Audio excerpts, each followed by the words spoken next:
What's up guys, TheDevildogGamer here, and yes, we're doing a video on TitanIM/Vanguard.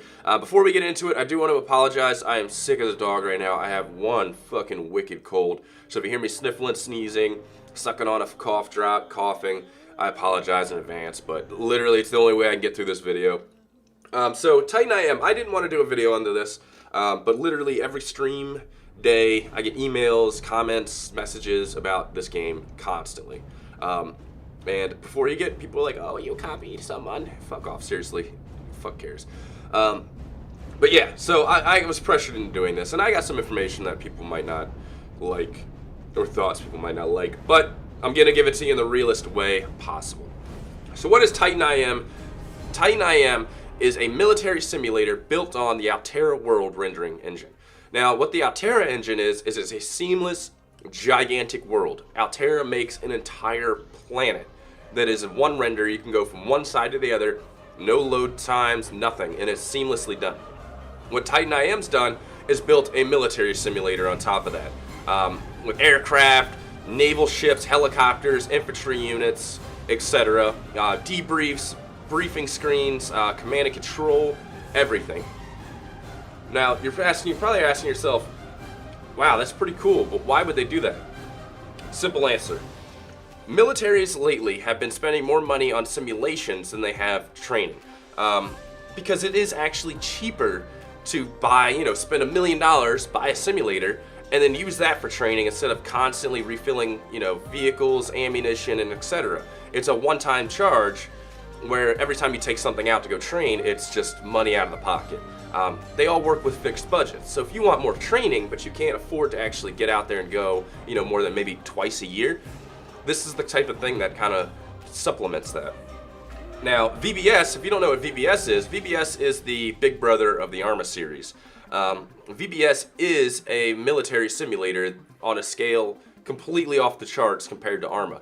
And it is used only for the military. Only military contracts. I've tried to get my hands on VBS multiple times. Negative, never gonna happen.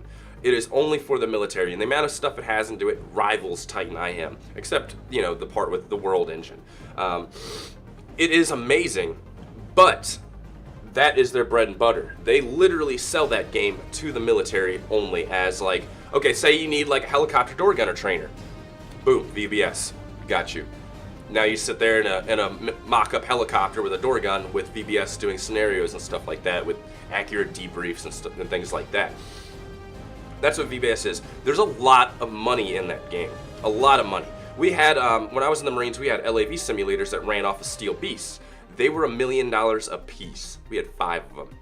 So that's $5 million for one unit.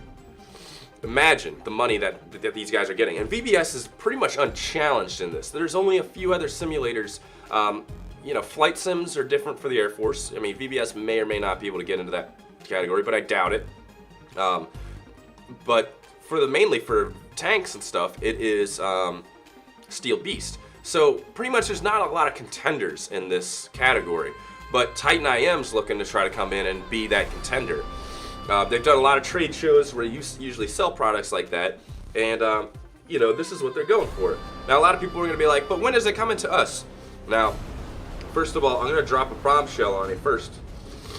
Now, here we have the TitanIM, page. Right down at the bottom below TitanIM, it says, TitanIM holds the exclusive license to the Altera world rendering engine for military applications.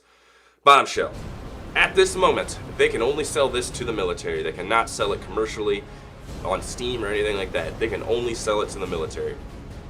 That's the license they have with Altera. Could that change? Possibly. But at this moment, it's military only. Hate to break it to you. It's still, it's up in the air.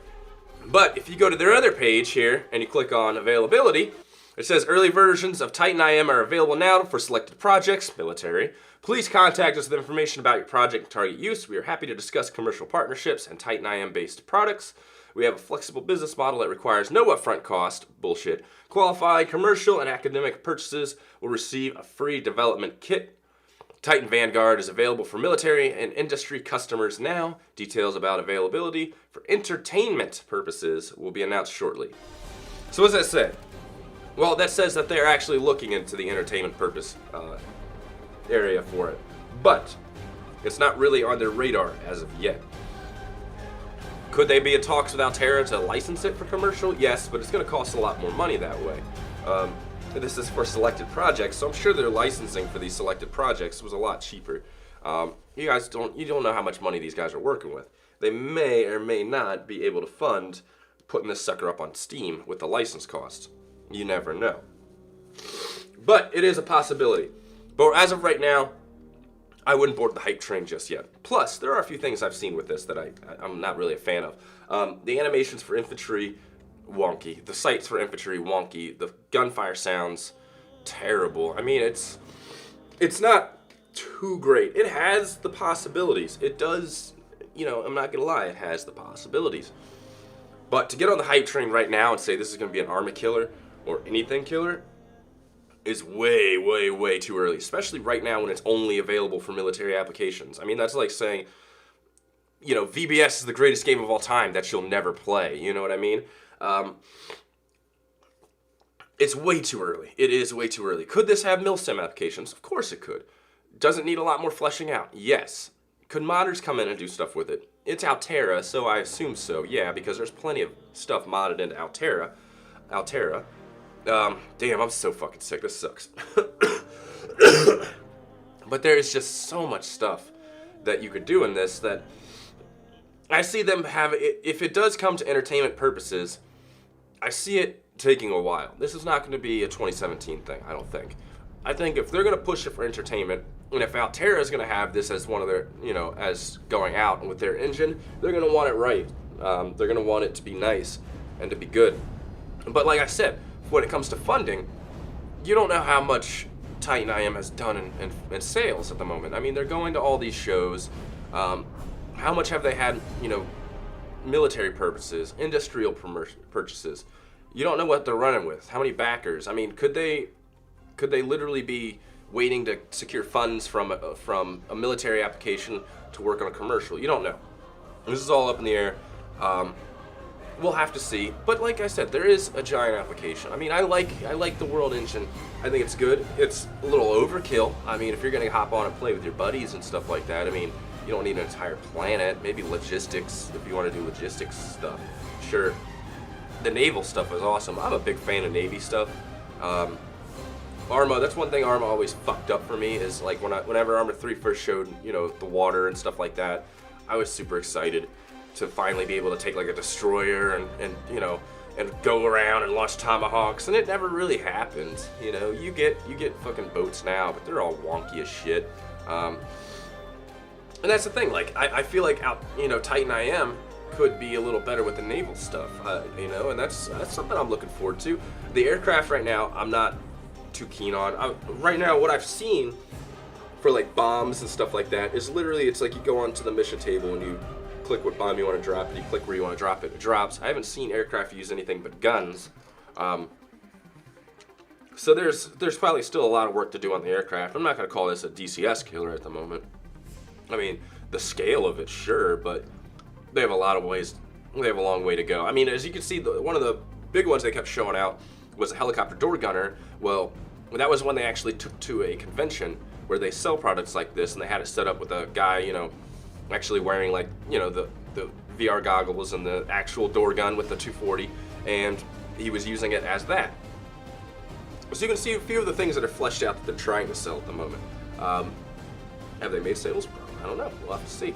But I'm just gonna say this, guys. Everybody lately gets on the hype train. You get on it hard, and then you get fucking disappointed. That's how gaming is nowadays. Everybody sees something they like, they're like, it's the greatest thing ever, and when it comes out, or if it doesn't come out, they get disappointed, and they get upset. Stay off the hype train. Watch it, be like, okay, this could be cool, but don't get fully on board the hype train, honestly. You never know where this is gonna go. You never know how it's gonna be. It could be 5 years of development before it even comes commercially, but right now, it's just for military applications. So watch it, keep your eye on it, subscribe to their news, see what happens, but don't totally get yourself engorged in this. It may not, it may come out and be terrible compared to Arma. It's not the Arma killer. Stick with Arma, boys, and I'll talk to you later. Peace.